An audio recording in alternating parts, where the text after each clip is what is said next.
Times का article बोलता है कि लगभग 50 समुद्री जहाज को और 20 एरोप्लेन को यह बरमूडा ट्रायंगल अब तक निगल चुका है। बिजनेस इंसाइडर का आर्टिकल भी यही कहता है कि 8000 जाने यह बरमूडा ट्रायंगल ले चुका है। विकिपीडिया खोलोगे तो आपको पूरी लिस्ट मिल जाएगी एक्सीडेंट की कि बहुत सारे जहाज यहाँ पे गायब हो गए, 45 में, 47 में, 48 में, 49 में। सन 1945 के फ्लाइट 19 की दुर्घटना ने बरमूडा ट्रायंगल को पूरे विश्व भर में प्रसिद्ध कर दिया। यह सबसे फेमस एक्सीडेंट है। फ्लाइट 19 है क्या? अमेरिकन नेवी के 5 लड़ाकू विमान बरमूडा ट्रायंगल वाले रीजन से गायब हो गए। तो ये फोटो है 5 बॉम्बर प्लेन यूएस नेवी के, इनको बोला जाता है फ्लाइट 19। कुछ स्टूडेंट्स की ट्रेनिंग चल रही थी और इनको लीड कर रहे थे चार्ल्स टेलर। चार्ल्स टेलर बहुत कमाल के योद्धा थे, तो बहुत ही तजुर्बेदार पायलट की देख रेख में ये स्टूडेंट ट्रेनिंग करने जा रहे थे, पर आज तक एक भी प्लेन नहीं मिला। तो अगर सब कुछ सही होता तो दोपहर 2 बजे इन लोग निकलते और शाम को 5 बजे तक ट्रेनिंग खत्म हो जाती। लीडर चार्ल्स टेलर इस जगह से फोर्ट लॉडरडेल, ये फ्लोरिडा में है, संयुक्त राष्ट्र के अंदर, यहां से अपने छात्रों के साथ इनको निकलना था। इस जगह पे इसको बोलते हैं हेंस एंड चिकन्स। यहां पे आके इनको कुछ बम वगैरह गिराने थे, ट्रेनिंग वगैरह करनी थी, फिर यूं सीधे जाना था, फिर नॉर्थ में जाना था और फिर यूं वापस आना था। अब जैसे गया है प्लेन वैसे वापस नहीं आता, रूट होता है पूरा भैया, ठीक है। तो 2 बजे इन लोग यहां से निकले, सब बढ़िया चल रहा था। यहां पे पहुंचे, चार्ल्स टेलर ने बढ़िया ट्रेनिंग कराई, बम वगैरह गिराया, सब सही था। 4 बजे के आसपास चार्ल्स टेलर का रेडियो पर एक मैसेज आता है तट पे बैठे हुए ट्रांसमिशन ऑफिसर को कि मैं पूरी तरह से खो गया हूं, मेरे दोनों कंपास प्लेन के काम नहीं कर रहे हैं। तो इधर से जो ट्रांसमिशन ऑफिसर पूछा कि अपनी पोजीशन बताओ, तो चार्ल्स टेलर ने बोला मैं दोहराता हूं, मुझे कहीं जमीन नहीं दिख रही, मैं पूरी तरह से खो चुका हूं। लगभग 30 मिनट तक इसी तरह के रेडियो पे मैसेज आते रहे और उसके बाद ये 5 प्लेन इस बरमूडा ट्रायंगल के अंदर खो गए। फ्लाइट 19 के 5 प्लेन को ढूंढने के लिए इस तरह के 2 प्लेन भेजे गए। अजीब बात यह है, इसमें से एक प्लेन और गायब हो गया और उस प्लेन में भी 13 लोग थे। अब टोटल 27 लोग गायब हो चुके हैं। इसके बाद कई दिनों तक, कई सालों तक 100 से ज्यादा शिप गए, प्लेन गए जो इन्हें ढूंढते रहे। आज तक इन 6 प्लेन का ना ही कोई टुकड़ा मिला है, ना ही इन 27 लोग की लाश या इनका कोई नामो निशान मिला। अब असल में क्या हुआ था कहना बहुत मुश्किल है, पर अगर naval history and heritage command, नौसेना के इतिहास और विरासत कमान की रिपोर्ट पढ़ें, मैं नीचे लिंक दे दूंगा, आप आराम से पूरी रिपोर्ट पढ़ना, तो उसमें आपको यह समझ में आएगा कि ये तो उनका असल का प्लान था कि ऐसे चलना है। जब यहां पे बॉम्बिंग हुई तब तक सब सही था, यहां से यहां तक सब सही जा रहा था। इसके बाद चार्ल्स टेलर का कंपास खराब हो गया। चार्ल्स टेलर पहली बार इस रूट पे आए थे, पर उनके स्टूडेंट रोज यहां पे ट्रेनिंग करते थे। तो चार्ल्स टेलर का जब कंपास खराब हुआ तो थोड़ी देर बाद उन्हें ना कुछ टूटे टूटे आइलैंड यानी टूटे टूटे महाद्वीप दिख रहे थे। अब टूटे टूटे महाद्वीप यहां पर हैं, कीज वेस्ट में। तो चार्ल्स टेलर को लगा कि वो किसी तरह से यहां पहुंच गए हैं, क्योंकि सब गड़बड़ हो रहा था। उन्हें लगा मैं प्लेन को चलाता हुआ, उड़ाते हुए यहां आ गया हूं। अब चार्ल्स टेलर को लग रहा है कि यहां से वापस मायामी यानी फ्लोरिडा पहुंचने का तरीका क्या है कि मैं नॉर्थ की तरफ उड़ूं और उसके बाद मैं ईस्ट में उड़ जाऊं। अब बात यह है कि ये जो टूटे टूटे आइलैंड दिख रहे थे, ये चार्ल्स टेलर को लगा कि वो कीज में है, क्योंकि वो पहली बार उड़ान भर रहे थे। ये टूटे टूटे आइलैंड यहां बहामास के पास में भी हैं, क्ले नाम से। तो असल में शायद वो यहां रहे हों। अब उनके जो स्टूडेंट्स थे वो क्या बोल रहे थे, तो उनके स्टूडेंट्स ये बोल रहे थे कि सर हम लोग यहां पे हैं और हमको असल में वेस्ट जाना चाहिए। पर ये लीडर थे, इन्होंने बोला नहीं नॉर्थ में चलो। तो ये लोग यहां से यूं निकल गए ऊपर की तरफ और नॉर्थ जाते जाते इन लोग बहुत ऊपर चले गए। और जाते जाते जाते क्या हुआ कि इनको शाम को 5 बजे तक वापस आना था। तो भाई तेल तो इनके पास 5 बजे तक का था। अब जब शाम के 7 बज गए तो चार्ल्स टेलर का आखिरी जो रेडियो पे मैसेज है इस रिपोर्ट के अकॉर्डिंग, वो ये है कि हम में से किसी भी जहाज का जब तेल 10 गैलन से कम हो जाएगा तो हम सारे जहाज एक साथ पानी में उतर जाएंगे। तो इनका तेल खत्म हो गया, ये लोग पानी में उतर गए और वहां पे अटलांटिक ओशियन में पूरी तरह से खत्म हो गए। एक और कहानी है बरमूडा ट्रायंगल की जो बहुत फेमस है, वो है एलन ऑस्टिन शिप की सन 1881 की। बहुत पुरानी कहानी है। ये बहुत बड़ा शिप था, ये लंदन से न्यूयॉर्क जा रहा था कुछ माल वगैरह लेके, कार्गो वगैरह और कुछ लोगों को लेके। लंदन से न्यूयॉर्क के रास्ते में एलन ऑस्टिन शिप पास किया सरगासो सी से। अब ये एरिया बरमूडा ट्रायंगल के बहुत पास में है। सरगासो क्या होता है? सरगासो एक तरह की, इस तरह की कुछ घास जैसी होती है जो इस पूरे सी को सराउंड की हुई है, इसके अगल बगल है। सरगासो सी दुनिया का एकमात्र सी है जिसके अगल बगल कोई जमीन नहीं, कोई लैंड नहीं, बल्कि ये सरगासो इस तरह की घास है। अब एलन ऑस्टिन शिप को अपने पास में एक शिप दिखाई पड़ा जो इधर उधर चल रहा है। तो इसने जब देखा कि यार ये शिप तो पूरा खाली है, पर इसमें माल है, इसमें कार्गो है, लोग नहीं है। अब ये भाई लालची कैप्टन, इसे लगा एक काम करते हैं, इस शिप को ले चलते हैं, इसका माल ले चलते हैं, इसको बेच देंगे, इस शिप में कोई है नहीं। पर पुराने जमाने में क्या होता था, इस तरह की शिप में डाकू घुस जाते थे, सबको मार देते थे और सारा सामान लूटते थे। तो इसको ये भी डर लग रहा है कहीं इसमें डाकू ना छुपे हो। तो कैप्टन बेकर क्या करता है, अपने 4 सबसे बेहतरीन आदमियों को, एकदम जो गुंडे टाइप के थे, उनको बोलता है ये कट्टा गोली बारूद सब लेके जाओ और वहां अगर कोई डाकू आकू है तो उसको मार दो। जब वो शिप के अंदर गए, जो शिप ऐसे डोल रहा था, उसके अंदर गए तो देखा कि भैया टेबल पे खाना लगा हुआ है और किसी ने खाना छुआ नहीं है। पूरा शिप अच्छे से एकदम डेकोरेटेड, बहुत सुंदर लग रहा है, पर अंदर एक इंसान नहीं है। कि जो कैप्टन का जगह होता है, जहां कैप्टन शिप का बैठता है, उस जगह पे सब व्यवस्थित था, सिर्फ 2 चीज नहीं थी। एक उसकी लॉग बुक में भाई पूरी कहानी होती है कि ये शिप कहां से कहां गई है, जहाज कहां से कहां जा रहा है, पूरा डिटेल लिखा होता है। दूसरा कैप्टन का नेम प्लेट, कि भैया उस कैप्टन का नाम क्या था जो इस शिप को चला रहा था और कहां गए ये लोग। तो थोड़ा सा इन 4 लोगों को डर लगा, पर लालच तो था ही, तो इन्होंने कहा चलो इस शिप को लेके चलते हैं। अगले 2 दिन तक ये दोनों शिप अगल बगल चलते रहे। कैप्टन खुश है कि इसको ले जाके न्यूयॉर्क में बेचेंगे, पैसा कमाएंगे। फिर क्या हुआ, 2 दिन बाद एक भयानक तूफान आया, घंघोर तूफान आया, और वो जो दूसरी वाली शिप थी जो कैप्टन के 4 लोग लेके चल रहे थे, वो गायब हो गई। अगले कई दिन तक वो शिप दिखाई नहीं पड़ी, पर कुछ दिन बाद कैप्टन ने फिर से अपने स्पाई ग्लास से, जिसको बोलते हैं दूरबीन से, देखा वो शिप फिर से दिखाई दे रही थी, पर जो उसके 4 आदमी थे वो दिखाई नहीं दे रहे थे। अब इस शिप का नाम दे दिया गया घोस्ट शिप, भूत का शिप। कहानी ऐसी भी है कि इसके बाद कैप्टन ने फिर से अपने कुछ लोगों को बोला, पैसा रुपया का लालच दिया, बोला जाओ शिप को लेके चलते हैं, और दूसरी बार फिर तूफान आया और यह शिप गायब हो गया। कैप्टन ने न्यूयॉर्क पहुंच के ये कहानी बहुत सुनाई, कई किताबों में भी ये कहानी लिखी हुई है, पर सबसे बड़ी बात, ये इतनी पुरानी कहानी है कि इसका कोई दस्तावेज मौजूद नहीं है। ऐसी कहानियां जिसका कोई दस्तावेज नहीं हो, इतनी पुरानी हो जाती हैं, जो कई लोग सुना रहे हैं, इसको बोलते हैं लेजेंड्स। तो इसको बोला गया ये एक सिर्फ अर्बन लेजेंड है, इसका कोई सबूत मौजूद नहीं है। अब अगली जो घटना है वो सबसे इंटरेस्टिंग होगी, क्योंकि उसमें समय यात्रा, टाइम ट्रेवल आ जाएगा।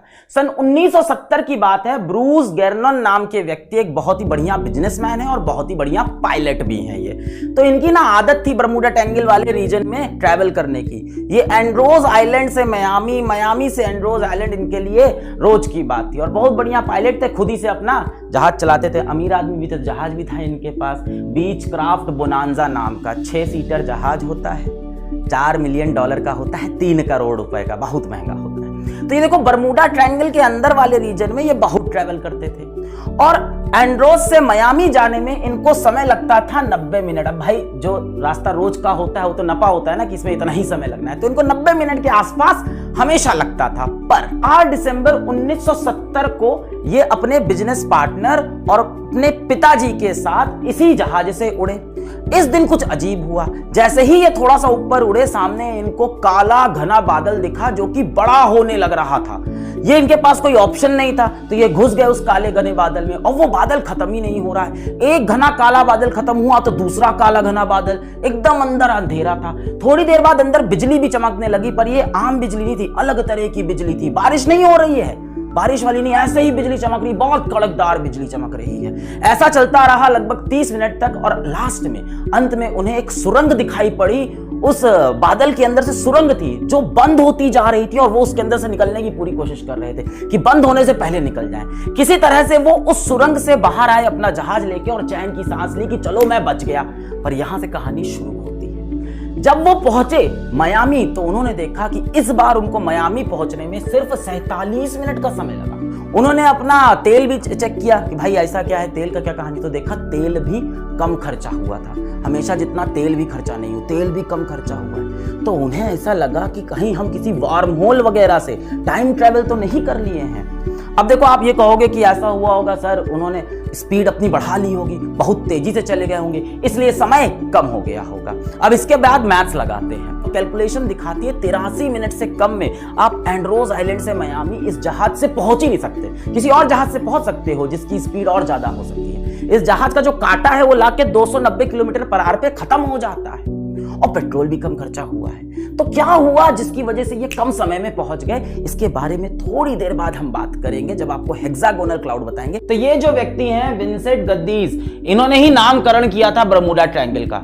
1964 में एक मैगजीन आती है आर्गोजी मैगजीन, इसके कवर पेज पे इन्होंने लिख दिया था द डडली बरमूडा ट्रायंगल, और यहीं से ये नाम पूरी दुनिया भर में प्रसिद्ध हुआ, बरमूडा ट्रायंगल। अब ये मैगजीन भी बहुत ज्यादा ऐसे भरोसे वाली मैगजीन नहीं थी, ये एक पल्प फिक्शन थी।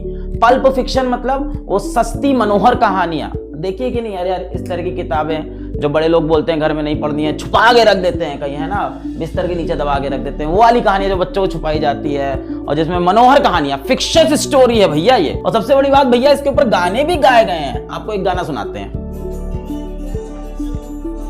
अब तक आपको भी लगने लगा होगा कि ये बरमूडा ट्रायंगल में क्या है भैया, जो इतने सारे जहाजों को, एरोप्लेन को ये खा जाता है, गायब कर देता है।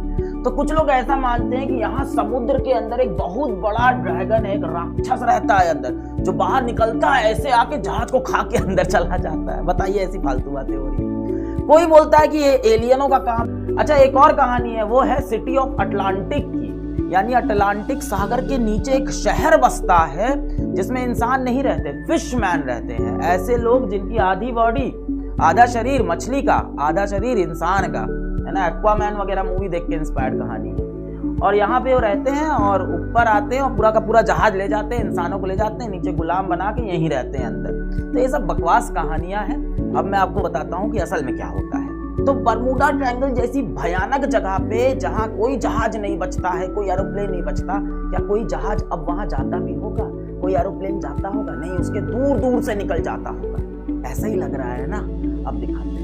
ये वेबसाइट है फ्लाइट रडार 24, ये बताती है कि किसी एक जगह पे कितने प्लेन, एरोप्लेन उड़ रहे हैं। तो ये कल रात की फोटो वैसे वहां से मैंने खींची है। तो कल रात में देखो ये बरमूडा ट्रायंगल वाली जगह पे कितना ज्यादा प्लेन का ट्रैफिक है उसमें। इसी तरह से एक दूसरी वेबसाइट है मरीन ट्रैफिक, ये बताती है किसी पानी में किसी जगह पे कितने जहाज चल रहे हैं। तो वहां की ये भी कल रात की फोटो है, बरमूडा ट्रायंगल वाली जगह की फोटो है। देखो कितना सारा जहाज है ना, छोटा छोटा चींटी जैसा दिख रहा है, बड़ा बड़ा जहाज। तो बरमूडा ट्रायंगल वाली जो जगह है वो वर्ल्ड की one of the most traffic वाली जगह है, सबसे ज्यादा बिजी जगह है वो।